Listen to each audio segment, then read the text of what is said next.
Welcome to On Democracy with FP Wellman, coming to you from beautiful Half Coast Studios in St. Louis, Missouri. We're sponsored by our friends at Vi Media. Vi Media is an award-winning digital marketing agency in the greater St. Louis area.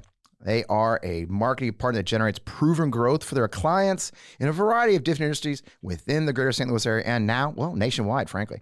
They can serve all of your digital market efforts, and I hope you'll give them a check out. Go give them a call. You can go see them at vi.media. That's VIE.media on the web. Now, this new season of On Democracy is rolling. I mean, it just keeps getting better. Today keeps getting better. We got great guests coming. I hope you're subscribed on all of your favorite podcast platforms. We finally got Apple figured out. Matt assures me that Apple's figured out. I'll take his word for it. And Spotify, we had some challenges there, but we're getting there. Of course, we're on YouTube. That's where you can see me. As the name implies, On Democracy is a weekly discussion of the state of our democracy. My goal is to bring you the top voices you've heard from the top advocates, politicians, experts, journalists, and academics. Everybody, but also highlight those voices you may not have heard before, like my friend Chris Goldsmith last week. This week, you've heard his voice. So we're in the fight for our democracy every day. I'm glad you joined the show. Of course, this week's guest is, as I mentioned, you've heard of him by now, but if you haven't, get out from underneath your rock. And with all that, let's get on with the show.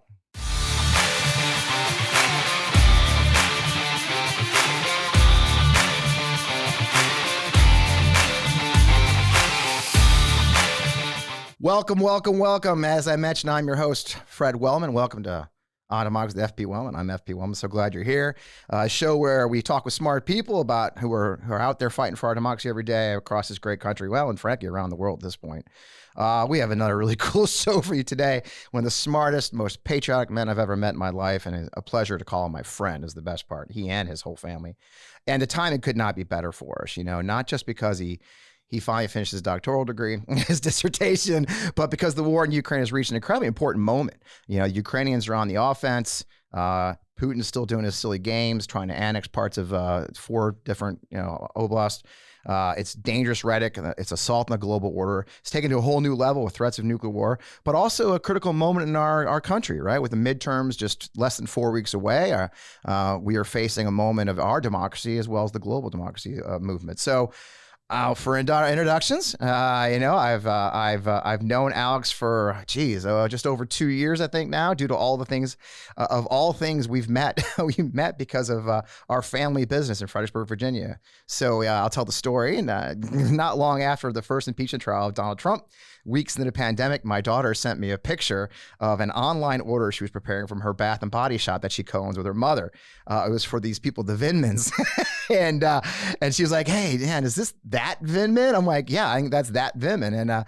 And it was. And I told her, I said, "Hey, throw some extra crap in there and tell them a note. Tell them we appreciate their patriotism." And a few days later, I got a Twitter DM from a handle called NatSec Hobbyist. She says, "Hey, dude, I'm Rachel Vindman, and we've met. I think we met in your store, right?" I'm like, "Oh, shit," because I used to work on weekends down there and sell soap. I was a soap ninja. So we've been hanging out ever since. Alex Vindman is joining the show. Alex, welcome to the show. Good to see you. Good morning. Hey. I hope you had a good holidays this week. Thanks for joining us after you got done with your holiday. We certainly do appreciate you taking time out of your busy schedule.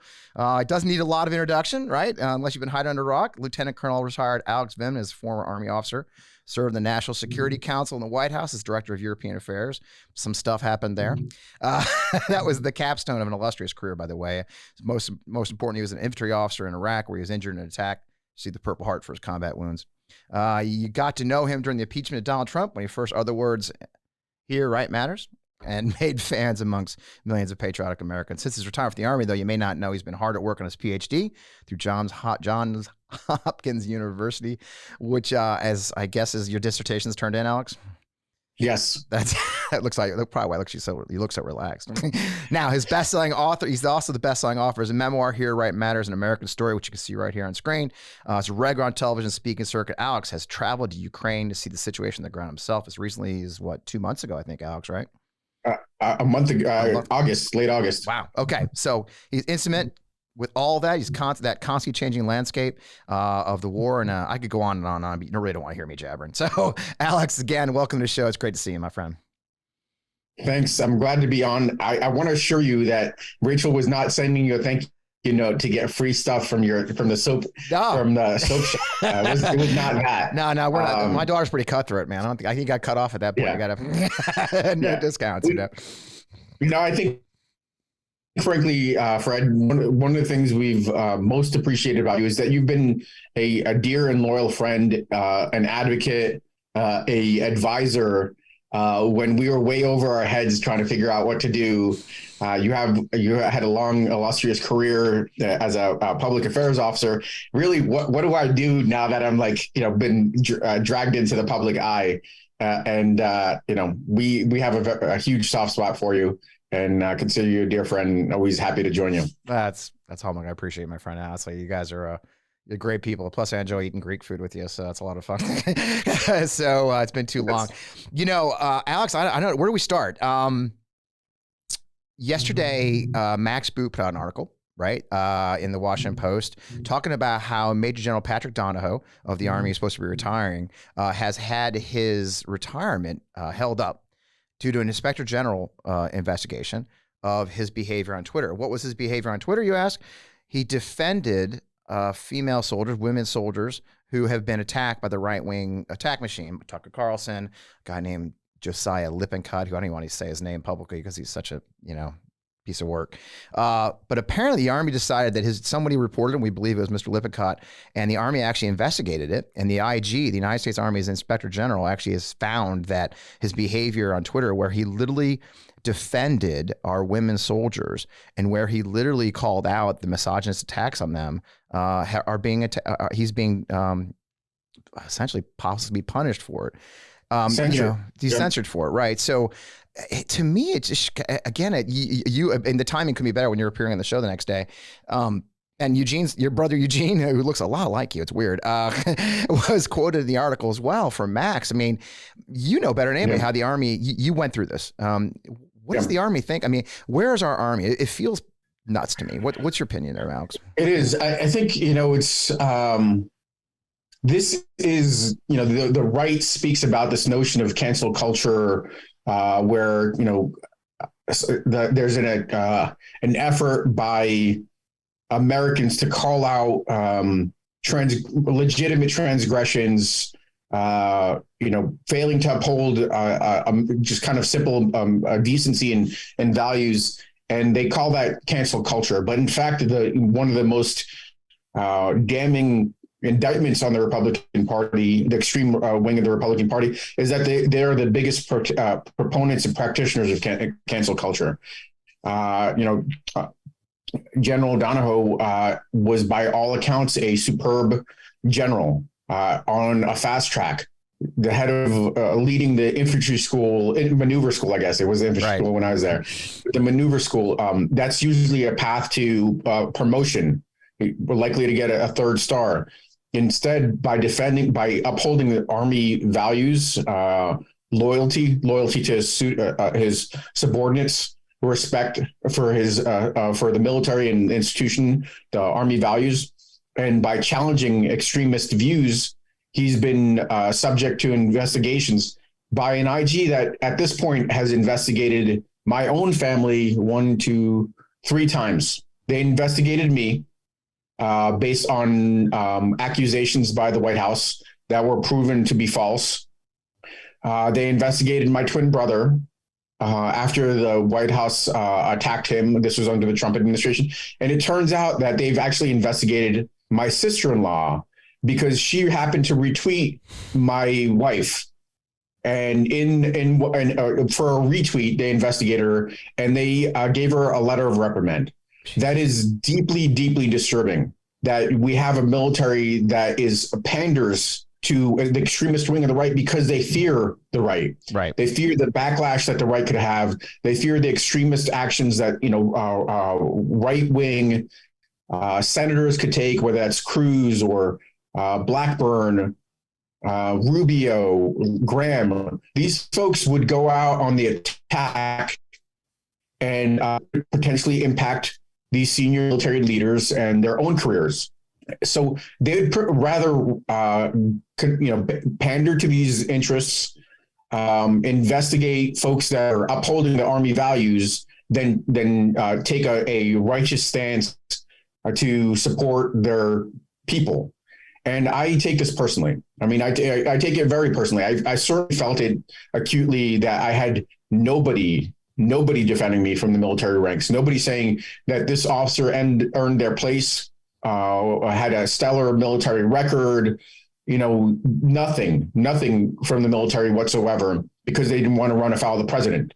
That could almost be excused because it was Trump. Right. But for them to carry forward that kind of action forward to my brother, who served after Trump left from office, and my sister-in-law, and these other senior officers, we're not talking about a lieutenant colonel or a colonel anymore. Right. We're talking about a 2-star general, and censure them for speaking up and defending their subordinates.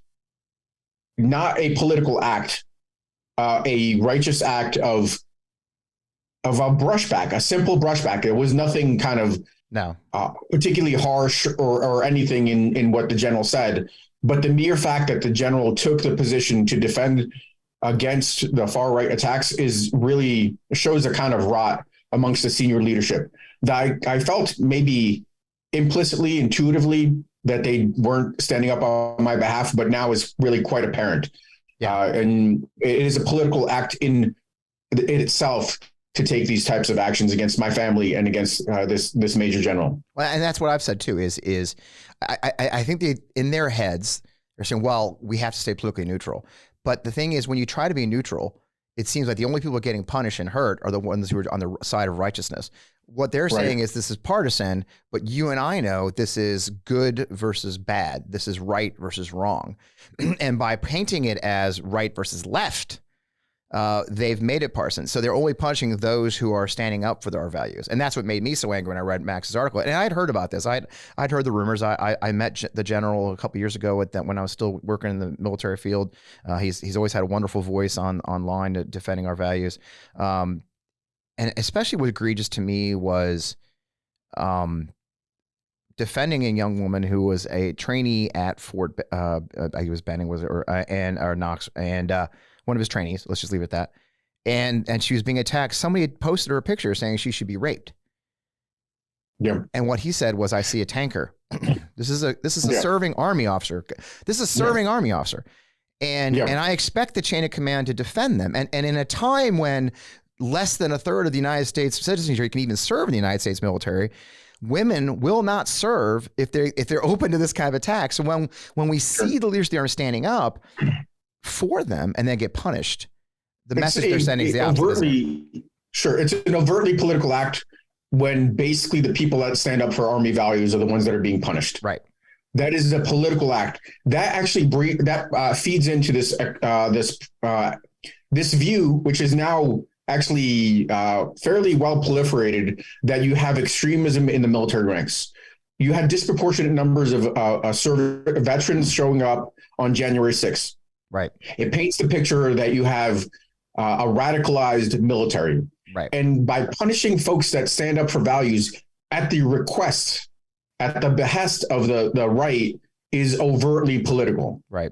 So there's that is the only way to see that. And it empowers them, right? I mean, now they're not, it's like sharks, right? When there's blood in the water, they're going to swarm. And that's what we're seeing now. We're seeing the swarms. Yeah. We're seeing Charlie Kirk and his ridiculous crap with, the woke generals are all losers. We see them openly dividing the military against itself by trying to separate the leadership. Blake Masters, a candidate for Senate for the Republican Party in Arizona, has said we should fire everyone above the rank of general because they're too woke and bring in people who think the right way, meaning MAGA.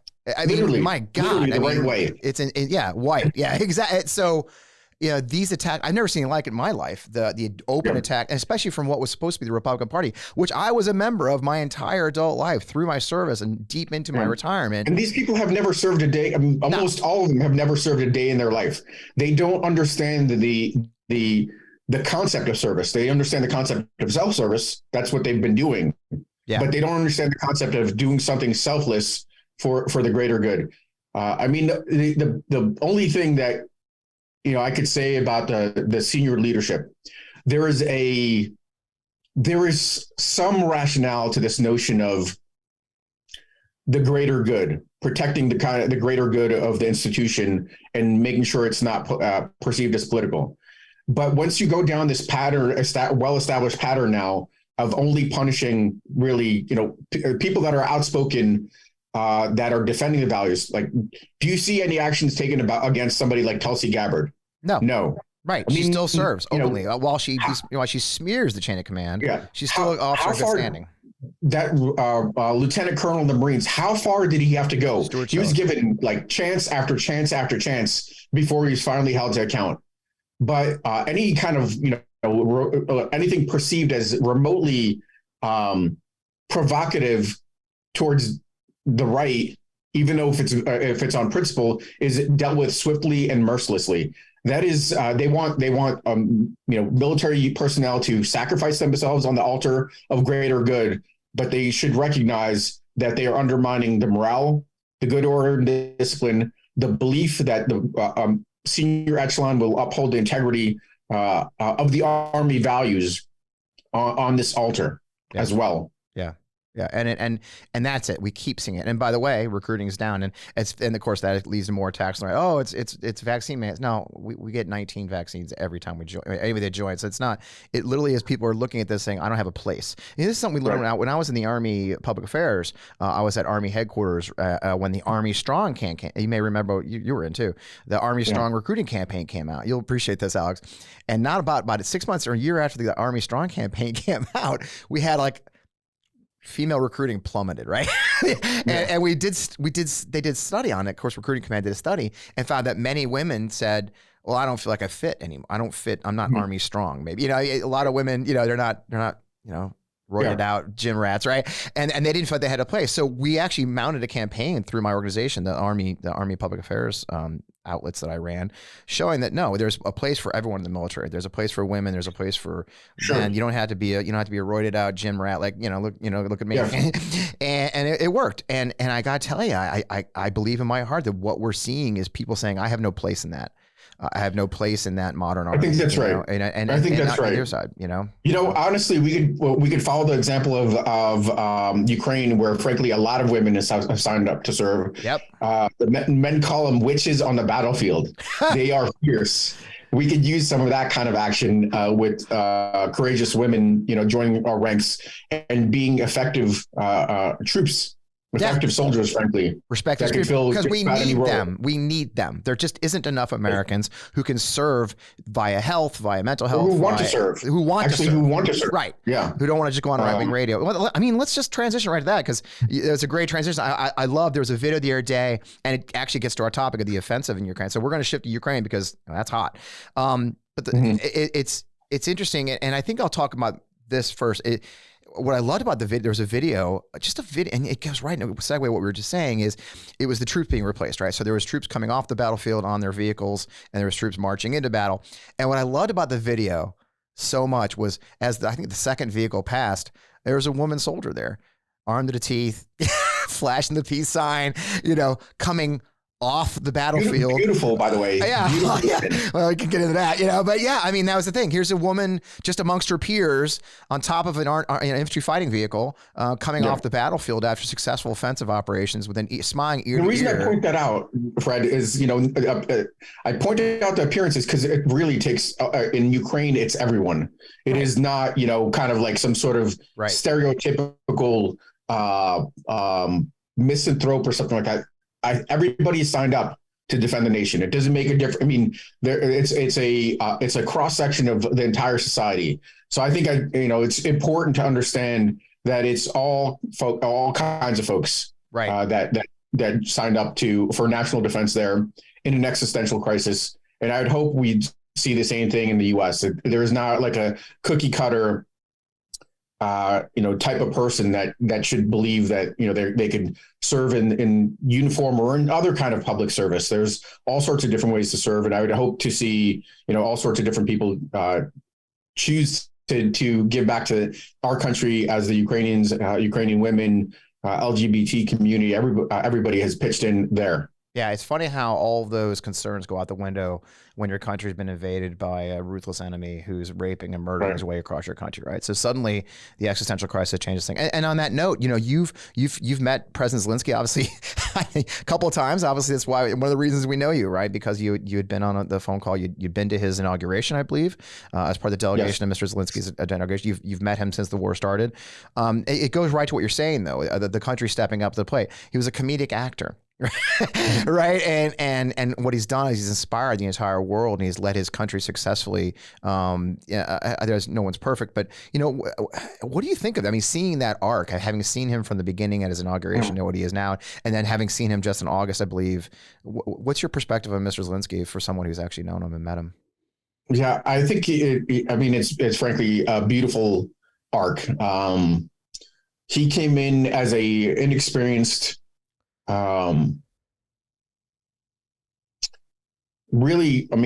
unskilled politician, didn't have the policy background, but very, very earnest in his desire for helping his country, for enabling the prosperity of the citizenry, for enhancing the security of the country by trying to resolve the conflict with Russia, and stumbled for quite some time because he perceived that those challenges to be insurmountable.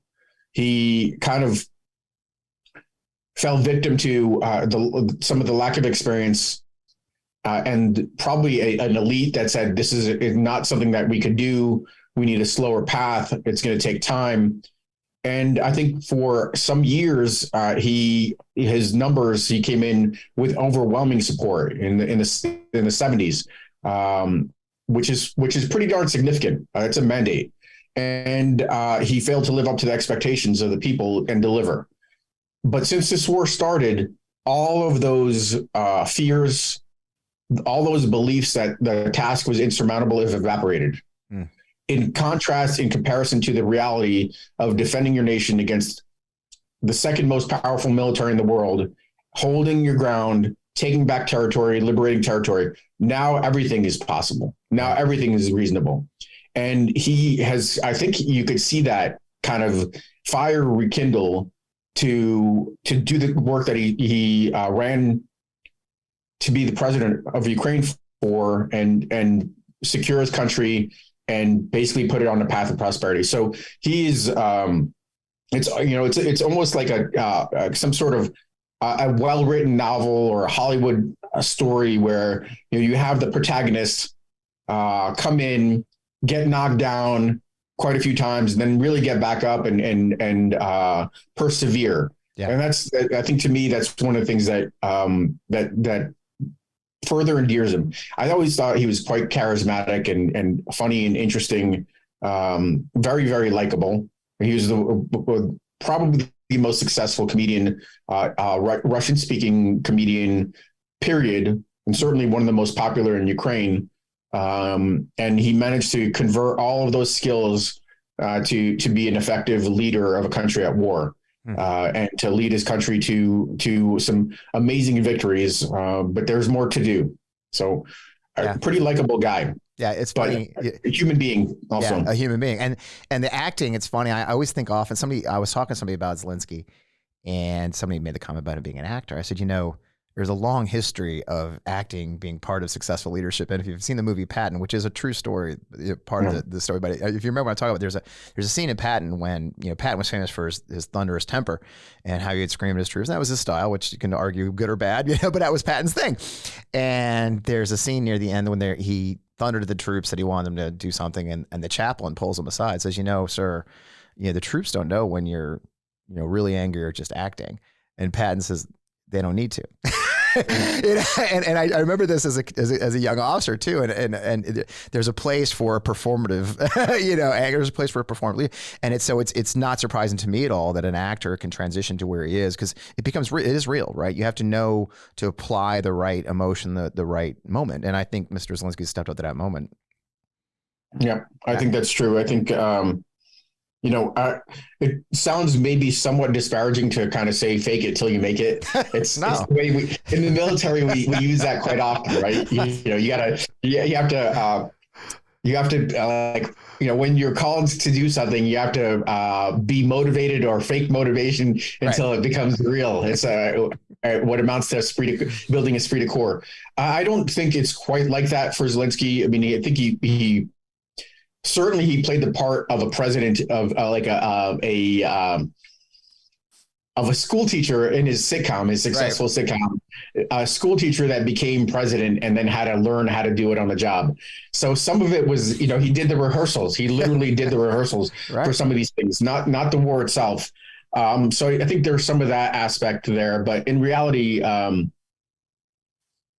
he's been the president for over 3 years. I think he's got the role down quite well, not as an actor, but just there's a lot of on-the-job training for whenever you take something new, and that's especially something.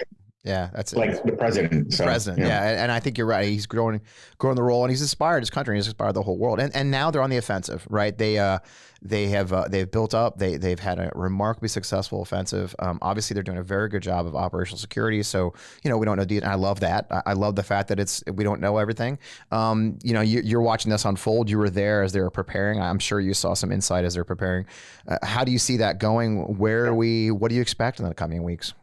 So I'm going to start with the negative. I fear there's going to be a limit of advance. Sure. I think the Ukrainians are going to eventually hit a kind of wall where the Russians are pushed out of significantly more territory. The Ukrainians liberate a lot more territory in the east, including territory that the Russians have probably held since 2014. The Russians are going to be pushed out of Kherson, the largest city that they see since the beginning of the war. But eventually you'll have a kind of a thinner layer of Russian control in the south that is more defensible, that the Russians could cover with the manpower that they're accumulating, that they could cover with their artillery, with air power, with shorter lines of logistics. That's going to be tougher. Unfortunately, I kind of feel like that could be a tougher fight for them. The Ukrainians have been quite surprising and frankly may very well even surmount my perceptions of a limit of advance and liberate all of Ukraine up to Crimea. It just is going to be a much, much harder fight. But I could tell you in that story, there are going to be many, many lives lost in this on the Ukrainian side, but many, many lives improved, because for every inch of ground that the Ukrainians take back, they're liberating their citizenry that has been oppressed. So they've taken back 2,000 square kilometers in Kherson. They're going to take back, 3 times that or 4 times that when they liberate the entire city of Kherson and push the Russians, throw them back across the Dnieper River to the south. They're going to liberate territory in the east, and they're going to just improve and liberate the Ukrainian population from Russian oppression. And that's a good story. Right. The oppression's been real. We saw the article from the AP where they found some just horrifying torture sites, 10 torture sites. I saw a picture I think 2 days ago of actual gold teeth in a box, which is blood chilling, from the Holocaust. So this is a really ruthless enemy. Yep, it is. And there is no real easy solution for the Russians. They're attempting to mobilize between 300,000 to 1 million people, but those are not combat ready. They're going to be operating on pretty bad equipment, poorly maintained, antiquated. A lot of the best stuff that the Russians had that they've invested resources in for the past 10 years has been wrecked. Yeah. Has been basically battered through combat operations, and they're drawing on these near endless stockpiles of Soviet equipment. But that's not a good mix when the Ukrainians are gaining advanced Western equipment. Right. And they're going to be throwing in untrained, untested troops. So there is no real easy solution. The best Russia could do is hope to stabilize the lines sometime over the course of the winter and try to build offensive capacity for another offensive in the spring of summer and next year, again, with no guarantees, because the Ukrainians will be doing the same thing. They'll be integrating this equipment, the Western equipment, in a better way. They'll have better trained troops. They'll be better prepared to defend their borders. So I think this is going to play out over another 6 potentially 9 months, with a small possibility, but not an unrealistic possibility of a total Russian collapse once Kherson is liberated, once ground is liberated in the east. So that is not a completely, far-fetched notion that you could see a broader collapse and really a bit bigger success. But I think it's a kind of unfortunately lower probability. And this is going to play out over the course of 6 to 9 months more, with at least one more last gas offensive from the Russians at some point in the spring, summer next year. And of course, at the same time, we've got the larger geostrategic and strategic efforts they're doing, which is actually, I'm going to steal some of our questions on Twitter. We had some really good questions from Twitter, by the way. So thank you, everybody who follows the show, for sending your questions. I really appreciate it, and I love it. We keep getting more questions every week. Every week I ask for them, and I keep getting more. So this is great. The larger strategic thing. Do you believe that Putin has made the calculation that the Democrats will lose at the midterms, and that the West will, historically the West, so often, runs out of time, runs out of patience, runs out of the will for a long-term fight. We've seen that historically for the last 30, 40, 50 years, obviously. Do you think there's a political calculation with Putin's efforts with these nuclear threats, for example, and with the threats he's doing to undermine the Western support, thinking that if he can balance things and then undermine that increasing support for Ukraine, that's his goal? Sure. So I think that's right. He's made the calculation that he could potentially have a more favorable Congress in the midterms. He's made the calculation that he could fracture the support for Ukraine over the course of a protracted war. Right. He's made the calculation that he could threaten the West with nuclear Armageddon, but he's wrong on all of those counts. He is wrong on all those counts. He has been a very, very good judge of Western reactions, I think, for most of his career. All he needed to do over the course of his preceding 22 years is apply a little bit more pressure, a little bit more force to get his way. But he's been disastrously wrong during the course of this war. I think part of that is that he's been insulated because of COVID. People are telling him what he wants to hear, and he pushed too far in this case. Though I don't think the resolve is going to weaken around Ukraine.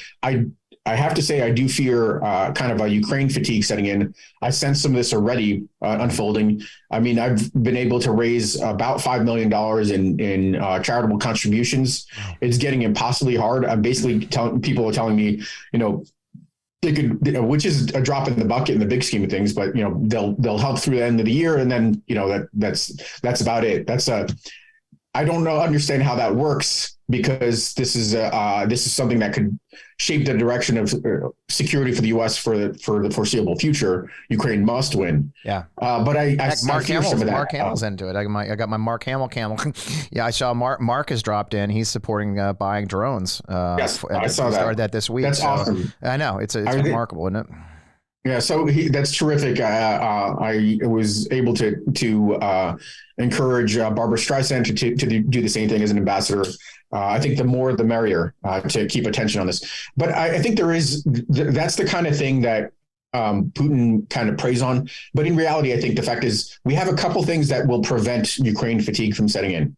One is that the Russians are barbarians, continuing to conduct and reveal who they are through these heinous war crimes. Right. The Ukrainians are amazing on the battlefield. They're very effective at communicating. And there is the promise that all of the sacrifice from the Ukrainians and this, tiny bit of sacrifice, really the tiny negligible bit of sacrifice from the West. I don't want to, look, it's going to affect people's lives. People are going to have to pay more for gas. But if you put it in perspective, what the Ukrainians are suffering for the fate of democracy in the world, it is a small thing. And because of the success of the Ukrainians, I think people are willing to bear some of that cost because they have some perspective. With regards to domestic policies in the United States, and I'll wrap up with the nuclear threat. Yeah. With regards to domestic policies in the United States, I think you have an enormous amount of overreach by the Republicans. The Supreme Court of the United States is now perceived to be an extension of the Republican Party. It's a co-equal branch of government, and it's perceived to be doing the bidding of the extreme wing of the Republican Party.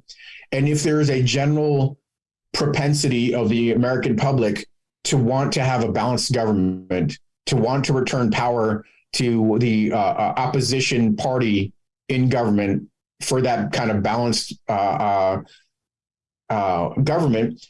The Supreme Court has offered that, in that you need Congress to balance against the extreme wing of the Republican Party embodied in the Supreme Court. Right. So they've given people the excuse to continue to vote for the Democrats to avoid the most kind of egregious behavior of far-right Republicans.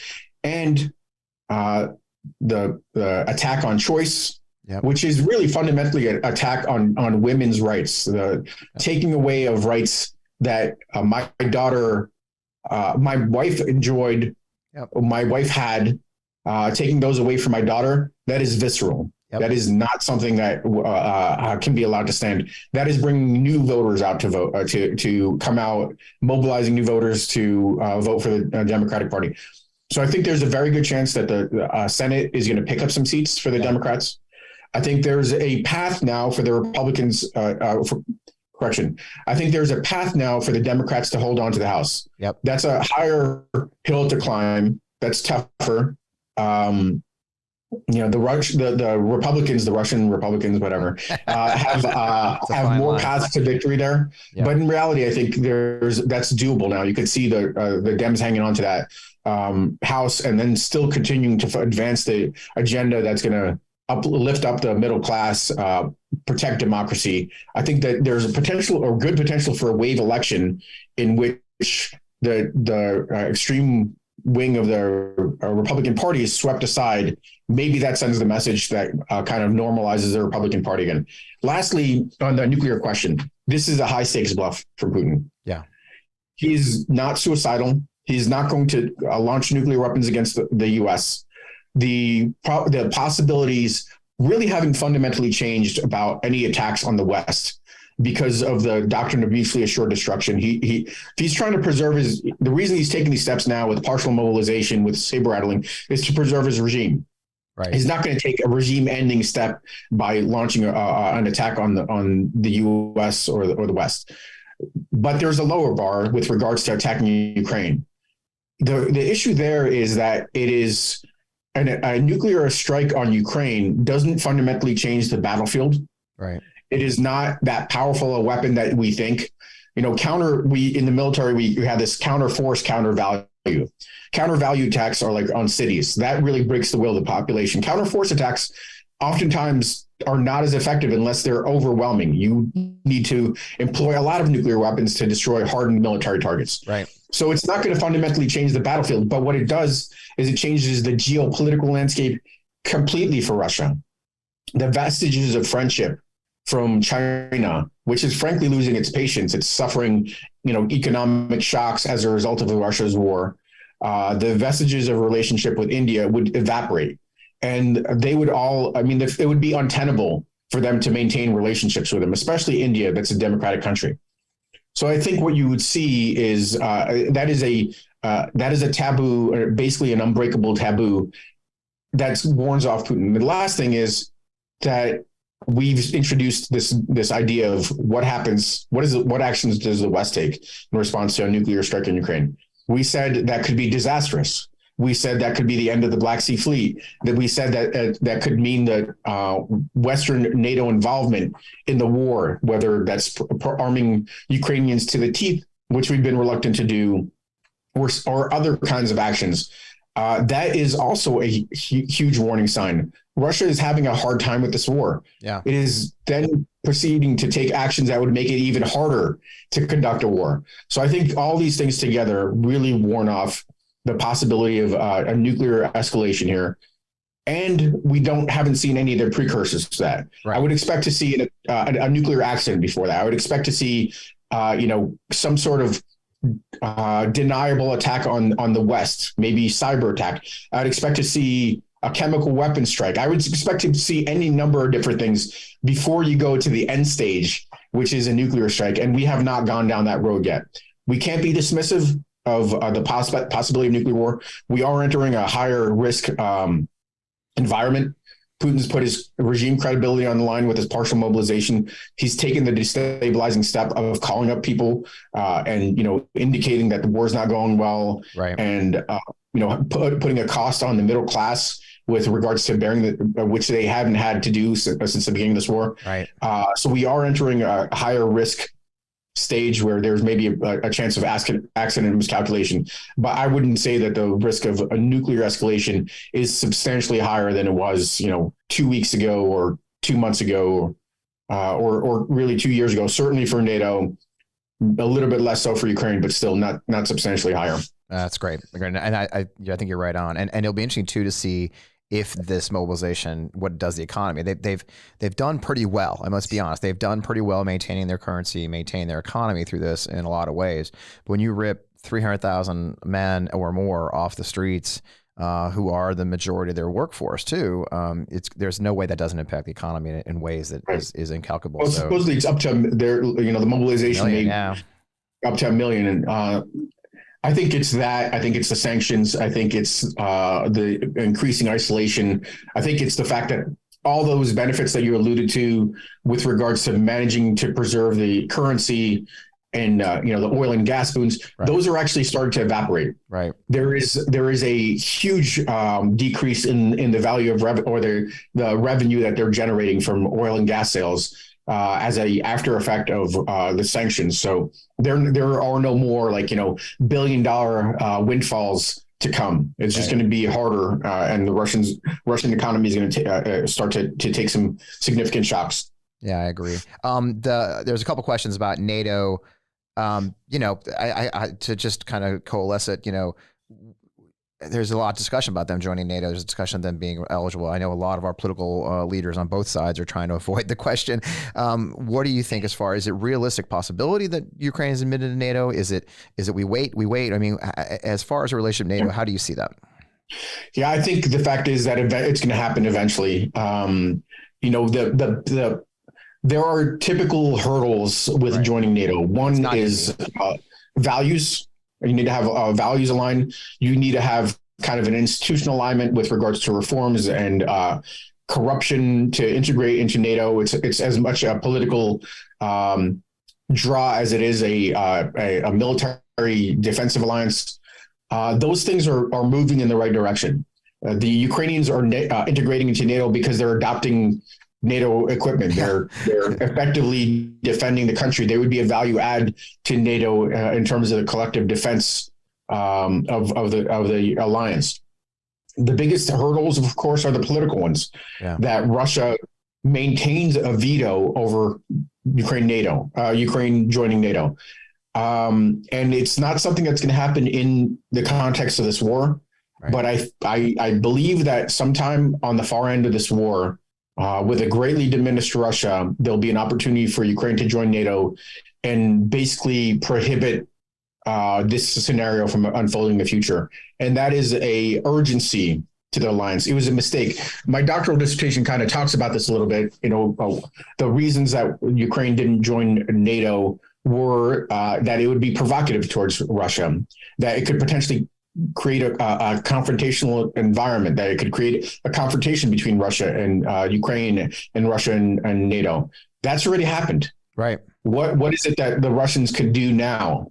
So I think the fact is that, this is going to likely, the only thing that could potentially warn this off is that we tend to be very, very, very delicate around Russia. Yeah. We don't want to, we don't want to gloat in our victories like we did in 91. Right. We wanted to be very considerate about Russia and, its status and stature. I think those considerations could rest. Ukraine joining NATO by my money would be on Ukraine joining NATO sooner rather than later, probably, the 5-10 year time frame. And that'll be the end of that. Yeah. And what happens to Russia now? So the other question is, what do you see? Obviously there's a lot of uncertainty in Russia right now. There's a lot of uncertainty with Putin, his health. He's probably staying away from windows, I'm sure, at this point. Will he die from cancer? Will he die from a window fall? What do you see in the next year? Sure. A lot of folks are interested in that. Yeah, I would say that I don't know if I see that much of a change in the next year or two. Okay. I do this in terms of like, kind of an analyst in terms of probabilities. I see a low probability of a palace coup. Right. They're all like-minded. They know where their bread is buttered. They understand what would potentially happen, if with the factionalism and infighting in terms of removing Putin, who's an effective arbiter amongst the various elites.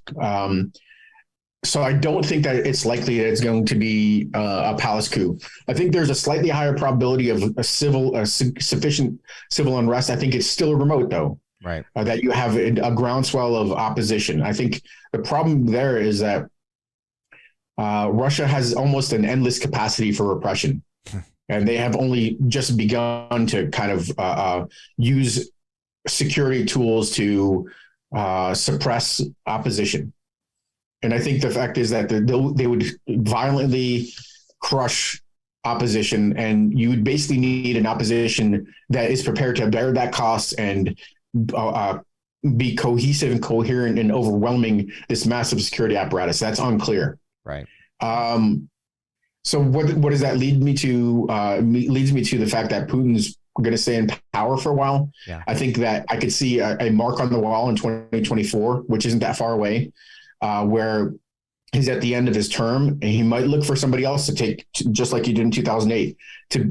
He'll pull the strings from behind. He'll still be the decision maker, but somebody else that's the face of Russia that allows some normalization of relationships between Russia and the West on the back end of this. Nothing fundamentally changes, but at least appearances gives the French or other wishful thinkers a path to kind of normalize. So I could see something like that happening. But I also would say that Russia is fundamentally has lost this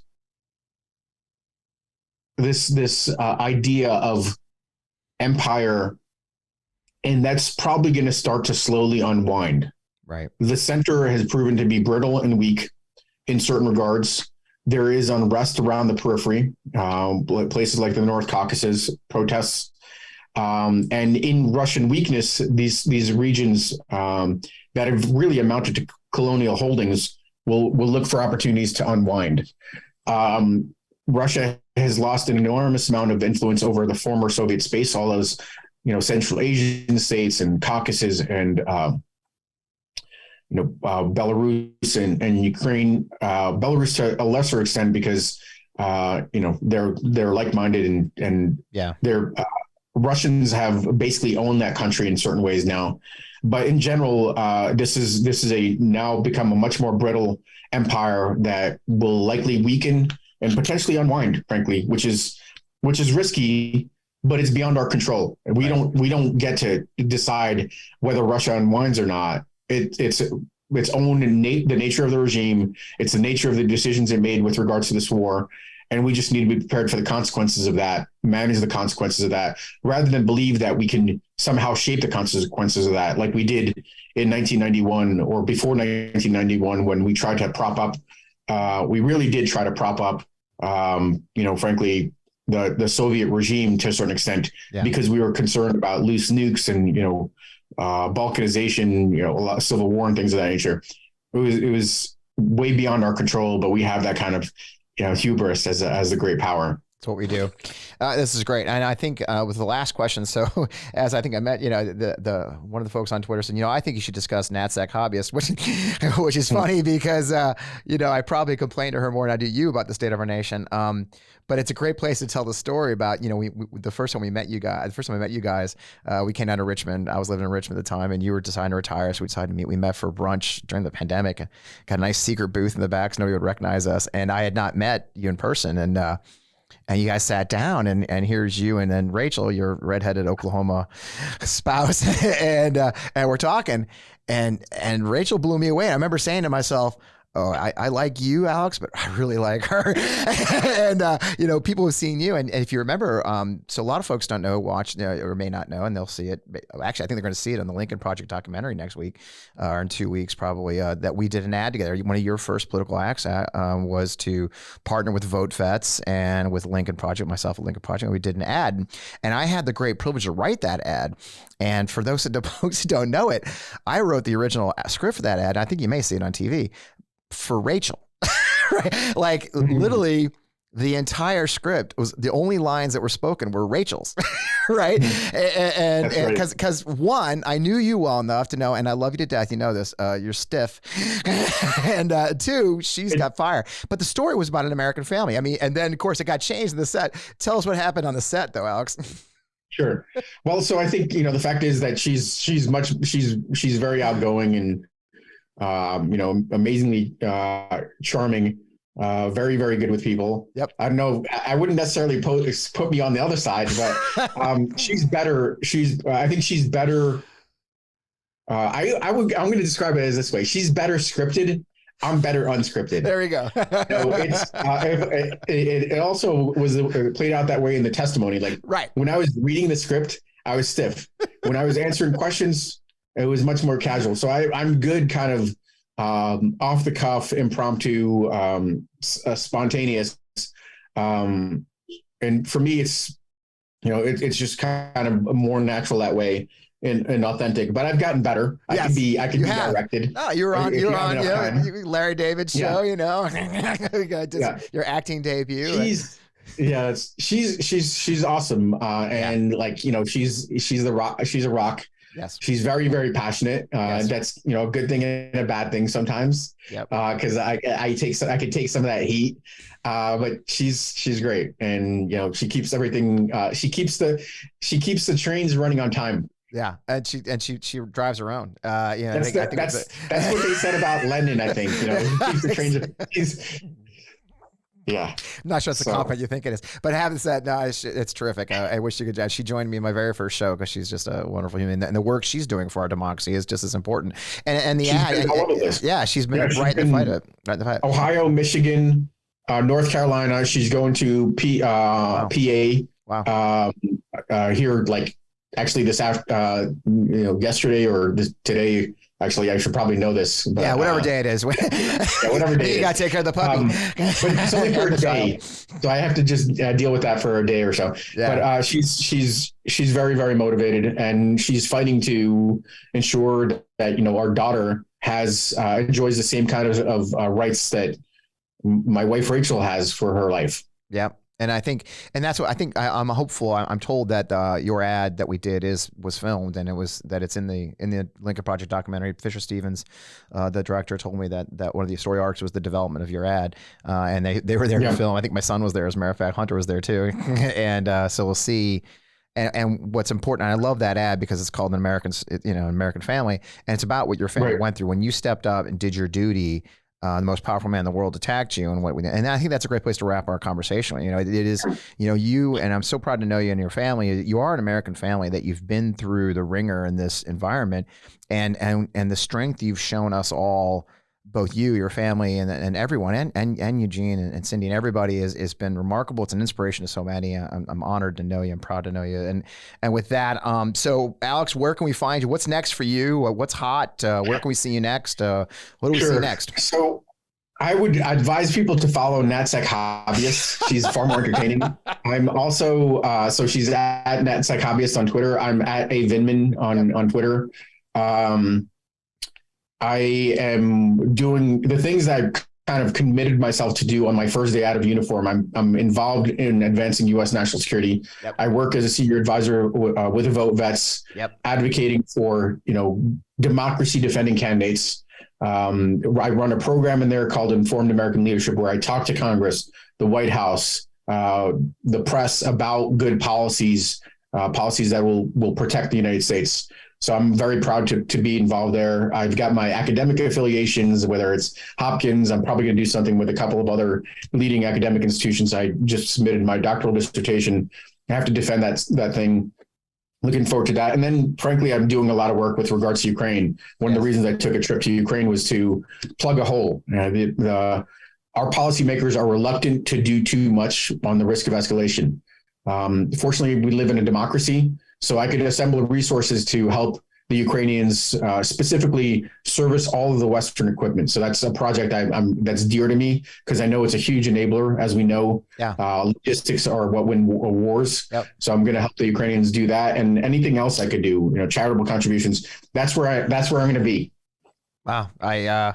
I got a podcast and I'm doing some other stuff. So I need to get off my ass, obviously. So, hey, maybe it's hiring, give me a call because I think I'm unemployed. Think about doing, doing politics works, on the day after election, you're unemployed. So that's fun. And so, we got some great campaigns going. Like Marcus Flowers and my friend Luke Mixon are in the fight. So I'll be calling you on November 9th, Alex, looking for work. So anyway, man, thanks for joining us. What a great time. I can't tell you how much I enjoy talking to you. I appreciate you taking time after your holiday and taking time for your busy family. As you said, you mentioned you can find Alex at Vindman on Twitter and everywhere else. As you know me, I'm at FP Wellman. I've got an official Instagram that is mostly pictures of me hiking these days, which is weird.